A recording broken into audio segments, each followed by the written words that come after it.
welcome to Friday Night Supper Club. I'm Sarah Lynn. And I'm Alicia, and tonight we are tackling a traditional beef Wellington.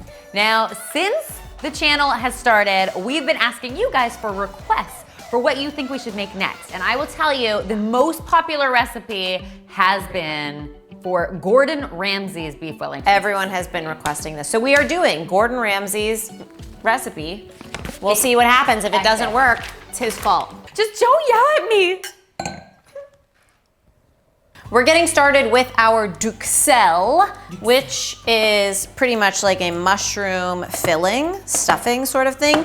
Now, Tasty. yeah, we are both big mushroom fans. How can you not be a mushroom fan? So a Duxelle traditionally is just like this kind of mushroom stuffing, but Gordon Ramsay's is not so traditional. Even though he calls it a traditional beef Wellington, he actually uses this chicken mousse that is a part of his Duxelle. And I don't know how you feel about that. Actually, I do know how you feel about that. I'm not. Both Alicia and I'm just gonna put this out there. This is a complex recipe. It's got several layers, several different recipes wrapped within one, which is fine. We're not afraid of that generally. What a traditional beef Wellington often calls for, in addition to this lovely Duxelle, which is this beautiful mushroom mixture, is chicken liver pate. What Gordon Ramsay is asking us to do is basically to process uncooked chicken. Yeah, it's not even a pate. It's literally a raw mousse. And then mix it with our beautiful mushroom mixture and to create like a super mixture. But for now, we've got to get these mushrooms cooking. I have sliced mushrooms, Sarah Lynn's cutting some more, and we are going to just get these all caramelized in some oil. Oh gosh, my eyes can already. Are they already feeling the burn? Sensing.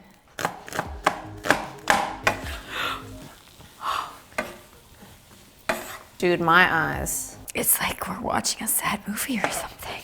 Okay, time to get these shallots on the move. Start with some oil, shallots, garlic, and some thyme. I love thyme.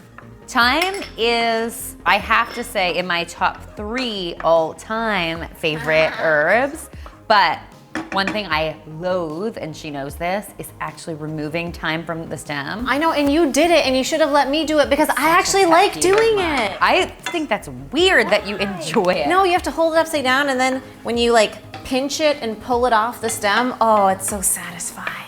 This is ready for some mushroom action. That's the great part about finely chopped shallot and garlic. It all gets happy. And look at these. I just want to eat these with a spoon. That's the thing, is we could make this mixture and then we could stop and I would be totally satisfied. I'd be like, dinner's ready. So adding in the wine. Special Madeira wine. Can we talk about how much parsley I had to chop? 40 grams. As an American, I have no idea how much that is, but it's this much and it's a lot. I think is an absurd amount of parsley. I will There's say. also a typo in here. Gordon Ramsay. Your crepe recipe calls for 125 grams liter milk. We gotta sort that right out. I didn't make it up and I don't know what it means. So if it doesn't work, it's your fault. Stock? Yeah, let's do it. Let's do it. So we are going to let all of the liquid simmer out of this, chill it completely on this tray. On that tray. Then we will add the parsley and complete the Duxelle with the chicken mousse. All right, so the liquid has all cooked out of this. It means it's time to transfer this to a tray. We're gonna get this into the refrigerator and let it cool completely. Crepe time! I got an egg that I'm gonna beat together. We must say, if you haven't already been able to tell, we're skeptical of this Gordon Ramsay recipe. Can I show them why? Yeah. We're really skeptical. We already showed you the parsley, but let's talk about the chives. This is the amount of chives, 20 grams, that is suggested for 2 crepes. Does this look like the right amount of chives for this much crepe batter? I mean, they're gonna be chivey We're crepes. They're gonna be like roll chivey. It's a nice batter. Add the finely chopped chives. Oh my gosh. This is so saturated with chives. Oh my gosh. How do I even get this batter sort of spread? Look at this. This is just ridiculous. Are you gonna? What could possibly go wrong? Are you ready? Oh. This is gonna be a seriously chivy crepe. You wanna do the next one? Your turn. You can do it. Dude, that was legit. It'll work. You'll never know. I mean, it's going to do its job, which is to keep the moisture away from the puff pastry. All right, we got the meat. We have to sear up this meat and chill it completely before we actually assemble the whole thing to go in the oven. And this isn't just any meat. This is the basically king of meats. This is beef tenderloin, which is also what filet mignon, like that cut of steak is cut from. This was like $40 at our grocery store. Yeah, basically you're looking at $30 or $40, which is why you don't want to mess it up. Just like a minute to 2 minutes total on all sides. We just want to sear it. It's gonna be really quick, and then we gotta chill it. Into the fridge it goes to cool. Okay. It's time for the Duxelle. So you're chopping up the mushrooms that we already cooked and chilled. Yes, they're nice and cold now. I'm gonna get them as fine as I can. Well, you... I have chicken breast, and it's going into a food processor. Nice. Let me just say, this is like really bringing me back to my 6th grade science project. I'm gonna pulse this together and add heavy cream as we go to make our raw chicken mousse.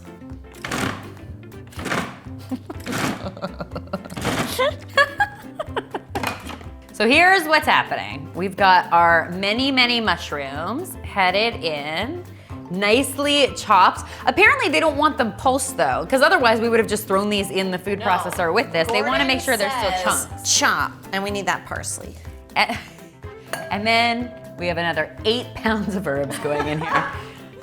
No. Which Alicia painstakingly chopped. Okay. But she didn't get nearly as angry as I did about the chives. Now this is not safe to eat at this point. No, it's completely raw. It's supposed to be a thin layer around the whole thing, but yeah, I don't think we're gonna need all this. I don't think so either. All right, our beef has chilled, and I am going to spread on English mustard. I'm a huge mustard freak though.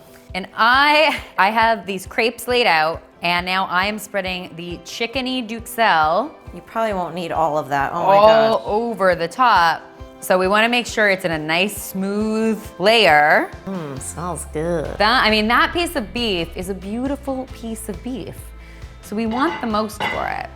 And then the last step in this process is basically using plastic wrap to recreate the shape. So you want this to be nice and tight and sort of, Like burrito-y? yeah. Sure. And then we can pull up as we go. No. Oh no. No, it's good. It's good. Keep it taut, keep it taut. Keep it taut. Meat in the middle. Sure. Or no, I'm gonna pull. But we have done a lot of work, and I want to eat beef Wellington. Happy little package, 10 minutes in the fridge. We rolled out the puff pastry. We actually are using the pre-made frozen puff pastry, which is what, it doesn't say to use homemade or anything. So I we just can't even imagine making puff pastry from it's not scratch. that hard. Oh, yeah, and we're doing it this way, yeah. Are we? Okay. Yeah, because we want the flat seam on the top, so this is the bottom. Okay. It's so close! And then this. So the puff pastry is basically replacing our plastic wrap. How are we supposed to seal it? You're gonna seal it like a little present. Well, gravity will seal it on our behalf because you're gonna flip it over. We love Sweet you, old gravity. That was not planned. Ha. Dude! That is going to be a beef Wellington, whether you like it or not, Gordon Ramsay. This is really just an excuse to make a pretty design. I mean, I could do something creative, but we've come this far. I just really want it to look like a beef Wellington. We're too afraid. Oh. Don't mess it up, Alicia. This is probably objectively the most epic thing we've ever made. I would agree. It's definitely I think it's the hardest thing. Like the technically hardest. I don't know. Exactly. It's not the most time consuming, believe it or not. Whoa. Okay. First of all, you're scoring just perfect. It looks so fancy. This has been a serious labor of love, and the worst part is we have to now wait 10 minutes. Alexa, set an alarm for 10 minutes. 10 minutes, starting now.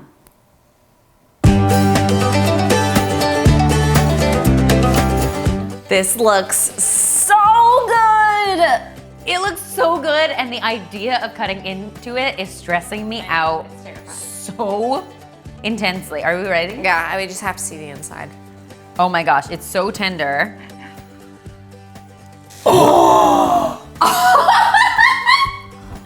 Dude, It's perfect. that is perfect. Take that. Oh my gosh.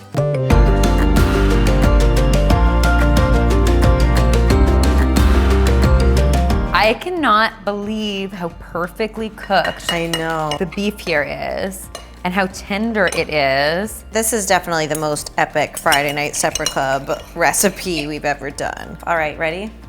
Time for the payoff. That was real good. I have to say something really important. The only thing I really taste and the only thing I want to taste more of is the beef. Like, do you think this makes the beef better than it would be just being beef? Well, puff pastry makes everything better. Actually, what I'm immediately thinking is there's not enough salt.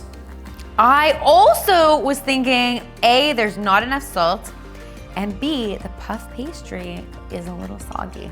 The puff pastry is a little bit soggy, and the Duxelle has made it soggy, and the crepe did not do its job, and we probably would have been better off and saved time if we had just used the phyllo dough. It's really good. Don't get me wrong, I'm splitting hairs here, but I would definitely say it is a 10 out of 10 in terms of how I think it's meant to taste.